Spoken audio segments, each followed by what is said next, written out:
how many have, the right question is, how many have not been in Dubai ever?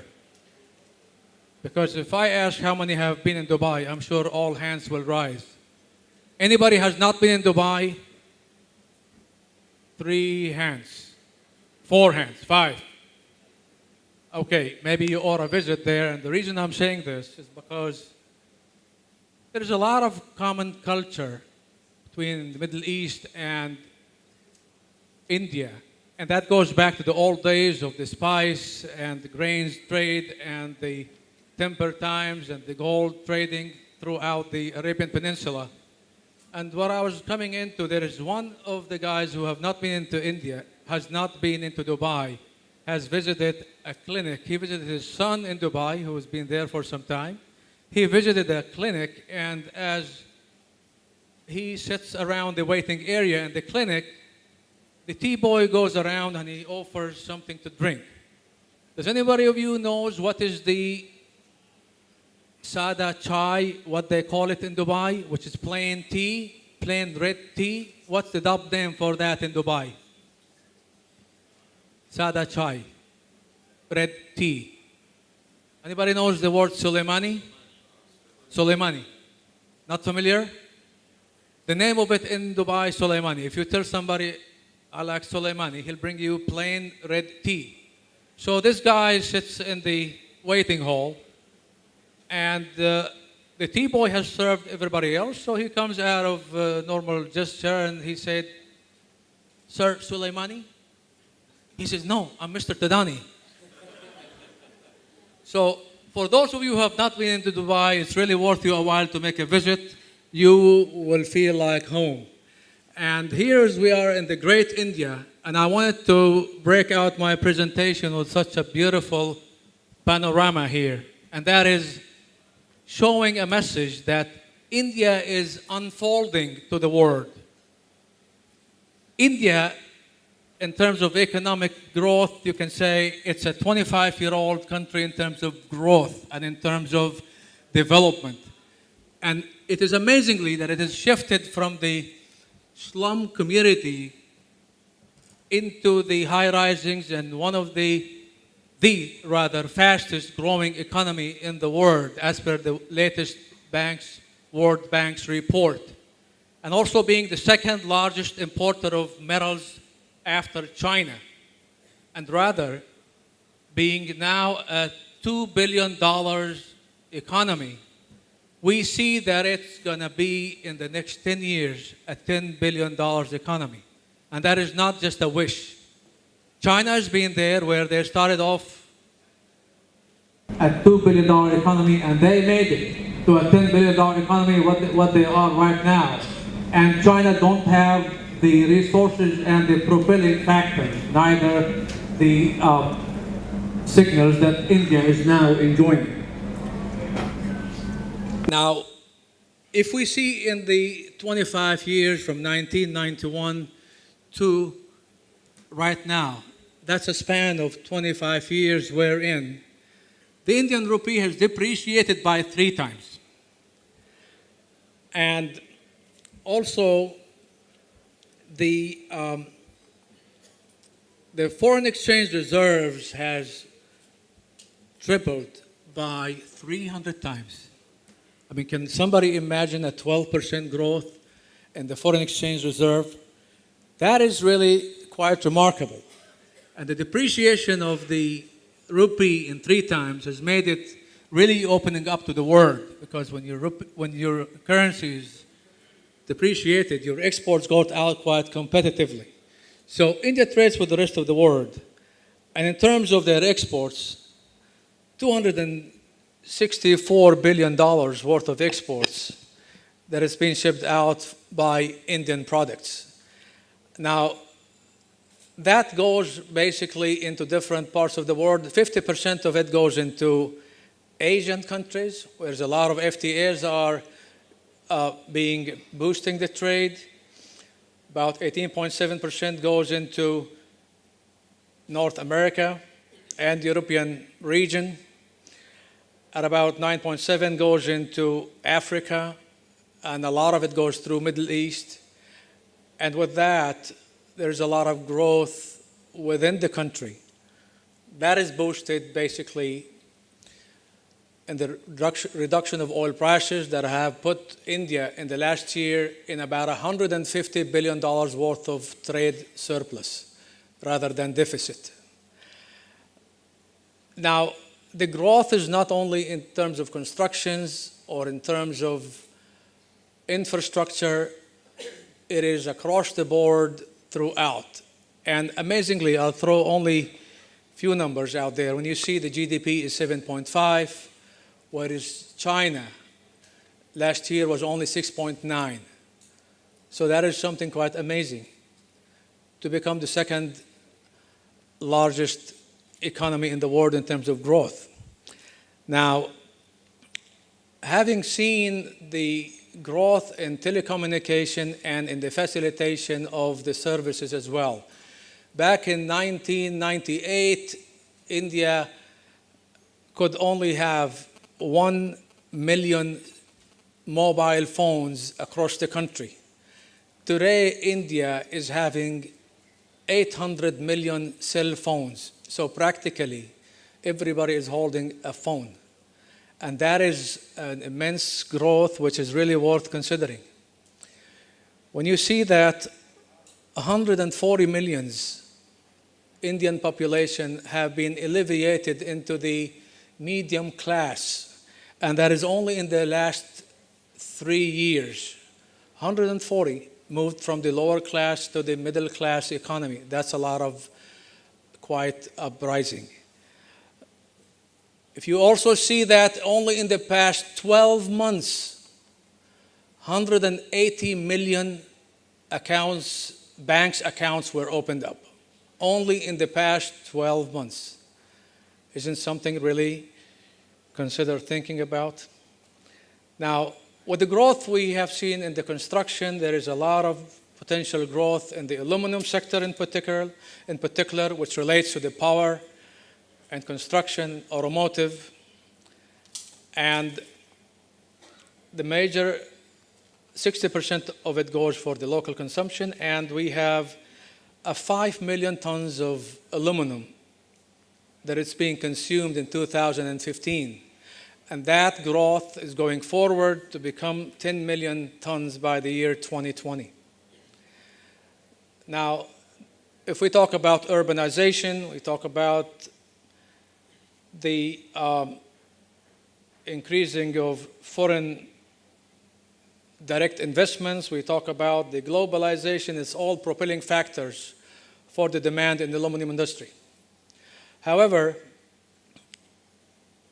less than 50%, and we talk about 20 to 30% of that aluminum quantities is being recycled only within India. Now, either we talk about the longer span of consumption for the products, which comes back post-consumer scrap, takes a longer time than maybe other advanced economies or countries where they have a shorter span of life, or because of the infrastructure, or because of the logistics, you name it, the rate of recycling is quite low compared to the rest of the world, where we see here between 50, 70, and up to 90 in different parts of the world. So with that low recycling rate, it means they're bound to be importing a lot of metals. Now, here we have some chart relates to ferrous and non-ferrous metals, which is 93% of that is imported. And if we see the total imported in last, as per this chart here by Frost and Sullivan, it is 6.48 million tons of imported scrap. However, if we look into the demand, it is 19.19 million. So India still has an insatiable demand for metals, and it is mandatory to either increase the recycling rate to the levels that will be able to generate self-generation scrap metals, or the imports have to be always on the rise, for which we see here the different volumes, including 1 million tons of aluminum and so forth. Now, with that kind of demand, it's got to be fulfilled maybe I would say from the neighboring countries more in priority because of the logistics and short distances. Middle East, as I said, has deep roots with India in terms of cultural, back from the Malabar coast and traveling throughout the peninsula into Europe, back and forth. However, now with the oil importing from the Middle East is bringing a lot of energy resources, and India is the third largest oil importer out of the Middle East after China and the United States. And the imports of oil to India is 59% out of the Middle East, where India imported last year 109 million tons of crude oil, and that is a lot of volume. Now, with the free trade of agreements, that is some of it being discussed within the Middle East, nothing's been finalized as yet, but there is a lot of bilateral investment and trade promotions agreement that is being finalized with the UAE. And the good part of it is that to get something out of the Middle East, particularly Dubai and the Gulf, it takes barely about 3 days to arrive into the ports in India. And a lot of times, cargo arrives before documents do. And that is showing how the Gulf can be quite a backyard for the Indian buyers. If you need something prompt, you don't really need to overstock your backyards or your facilities out here. Just make a call and you'll get the metals in quite a short time, within 3 days voyage. So that proximity makes a lot of advantages and grows in terms of relationship, and which we have seen it developing over the last years.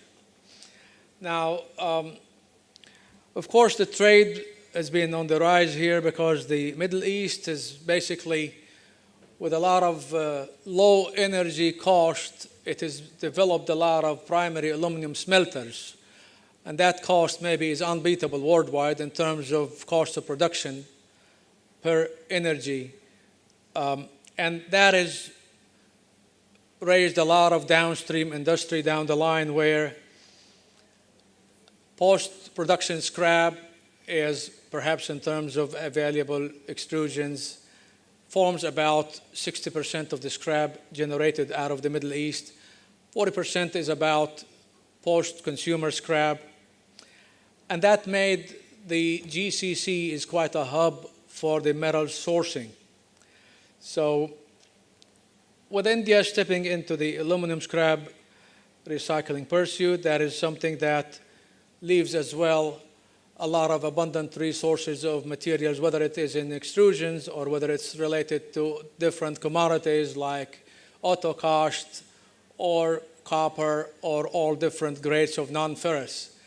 That is what we were talking about in the earlier panel in the morning. That's the urban mining utilization, which has got to be consumed right before you think of digging a hole in the ground and go for mining, which are for the reasons and merits we have discussed earlier in the morning sessions.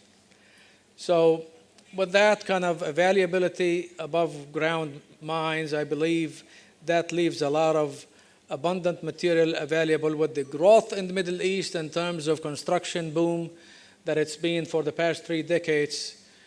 You just can't beat just getting hand-to-mouth materials right into your facilities. Now here I share some of the slides of our facility in Dubai, where it shows just one of the facilities we have, how conveniently is the material being processed, though it has a lot of mechanical operations just to get the volume quite briskly processed. However, we have a lot of manpower which is from India and from Asia, which is quite affordable, and that gives you a combination between the quantity in terms of availability in bulk, as well as it gives you the luxury of having the hand-sorted qualities as per the Indian users' requirements and specifications. Now here I share some of the slides of the copper and aluminum photos, which are familiar to a lot of you, but just to share with the audience, That is how much aluminum and non-ferrous is available if you want to really take the right approach. Lead is also something where few smelters are in the Middle East where they produce either crude lead or refined lead up to the even purity of 4 nines. And that is a substitution to the primary. When we started making lead ingots, we approached one of the smelters, one of the battery makers, and who has hesitated. He was buying from one of the huge trading houses worldwide, and he says, oh, scrap, we can't get batteries made out of scrap. It ruins our reputation. And that comment really quite hurted me badly. And I made a bid. I said to the purchase guy, I said, why don't you get a container out of what you call scrap? Okay, and don't pay for it. If it runs through your process, you give me a call. And I didn't ask for the payment. A few weeks later, the guy calls and asks for an appointment. And you know what? He shifted from that giant trader worldwide into our facilities where he now realized that you can smelt batteries and really substitute the prime metals out of it. Now, everything looks fine as far as the trade is with day-to-day activities until it comes into trade impediments and trade challenges, which really disturbs our day-to-day mechanism. So few of the impediments we see throughout here, whether it's the tariffs, the barriers, the import bans, the export bans, regulations, constraints, taxations, you name it, it's all available here. Pre-inspection certificates, what you call it, manipulation at some of the ports out there, and maybe some of the mischiefs, which we will talk about it in the afternoon panel. I don't want to break the news through this presentation. We'll leave more room for discussing and brainstorming. Now, amongst the difficulties we had in the 2008 crisis, every recycler or a trader or a merchant was looking for a refuge or maybe a place where he can keep an umbrella above his head because it was hailing so bad that we had to form the BMR in 2008, and that is started off with only a few handful of people, and now we have 180 permanent members, and we had 450 delegates we had last year. And that is being really available to set the platform right, not only for the suppliers, but also as buyers. This was established only for the Middle East players, and then 2 years later, we decided this is an open arena for buyers, sellers, agents, you name it, worldwide. They can hop in and enjoy networking in Dubai, and they would realize that this is not any less important and significant conferences than the rest of the world conferences. Sure enough, we had made the networking buyers and sellers, and it was facilitated by our executive board of the BMR, and it was really doing a great job. And I would like for the next few minutes to enjoy a video for the BMR, so we'll recap right after this.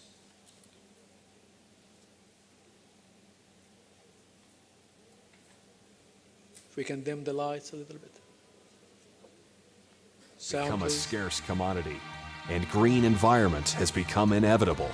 One of the biggest contributors to a greener environment is waste recycling, especially metal recycling.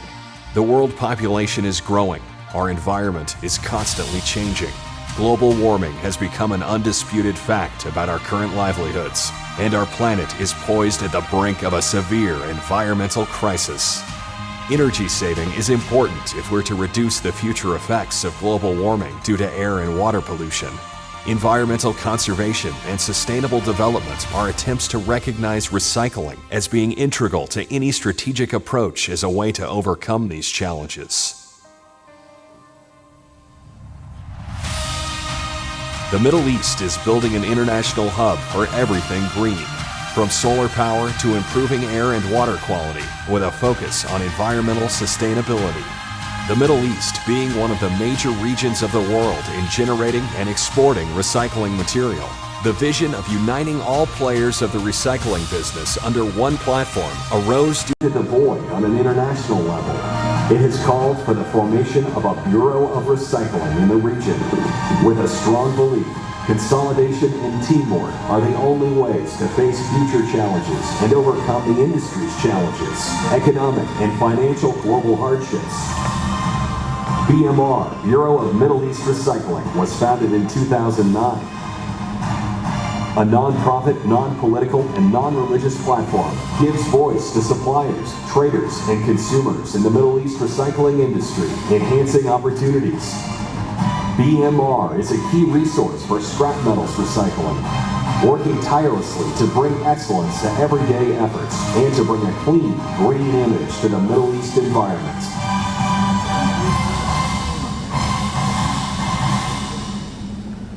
BMR is backed by the leadership of engineer Salam Al Sharif, with vast experience of more than 4 decades in both domestic and international arenas. The objective, to serve the recycling industry and our valued members' needs. BMR Board of Directors and associate members comprised of professional metal recyclers who on the 19th of October 2008 at Dow Palace Hotel in Dubai joined hands together in unity to collectively give their voice of making the metal scrap industry in the Middle East better, while keeping in mind the importance of a clean and green environment. Our success has been shown in our year-on-year growth. Companies continue to support us, and the unity to promote metal recycling is increasing. BMR has been constantly represented during the President's speaking engagements worldwide, and since then been a buzzword in the recycling industry. BMR is proud to announce its affiliation to the recycling industry's renowned world federations, the Bureau of International Recycling, Institute of Scrap Recycling Industries Incorporated, Metal Recycling Association of India, All India Non-Ferrous Metal Exim Association, England Importers and Consumers Association, and the China Non-Ferrous Metal Industry Association Recycling Metal Branch, along with regional associations in the Middle East and India, and working alongside the UAE's first and only environmental organization, Engr Environmental Group. BMR believes alliance with such reputable and influential international organizations will help the association in attaining its mission in the region. We aim to strengthen cooperation among the regional suppliers, worldwide traders, and consumers, eventually placing recycling in the Middle East on the world recycling map. In our world, where everything can be produced, waste is inevitable. At BMR, we are committed in reducing, reusing, and recycling wherever we can to reduce global environmental damage and make this earth a better place to live. A better future is our vision.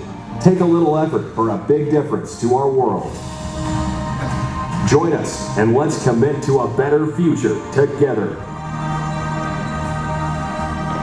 BMR, recycle with passion.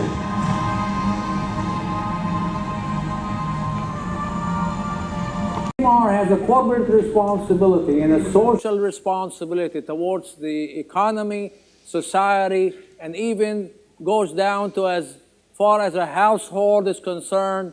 We all have to see that how important the environment is. You gotta recycle to ensure that you breathe a nice air with abundant of oxygen, and you have a nice and healthy and wealthy future ahead of you. You can throw a soda pop in the garbage bin, and that's your choice. But if you realize that this one single soda pop can really save you about 4 hours of energy saving to light up your light bulb for about 4 continuous hours, and that can make a lot of faces smiley. The joy and pleasure in a lot of families' hearts, and it can really take care of a 500 million population in India and in China who can live on the candle lights, cannot afford a single light bulb. So let's think twice before we throw this into the bin.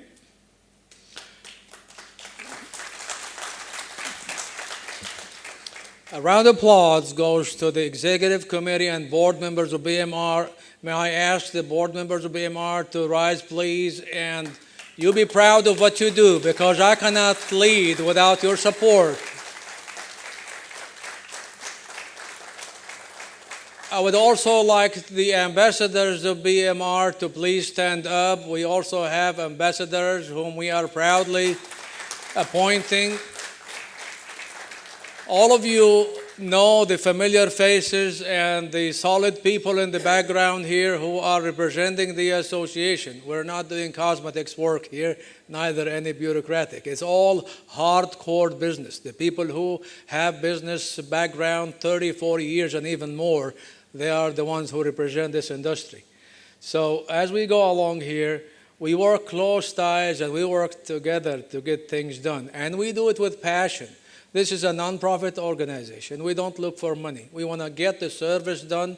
We want to sort out our day-to-day difficulties and hindrances and make sure our environment is quite green, as the logo looks like.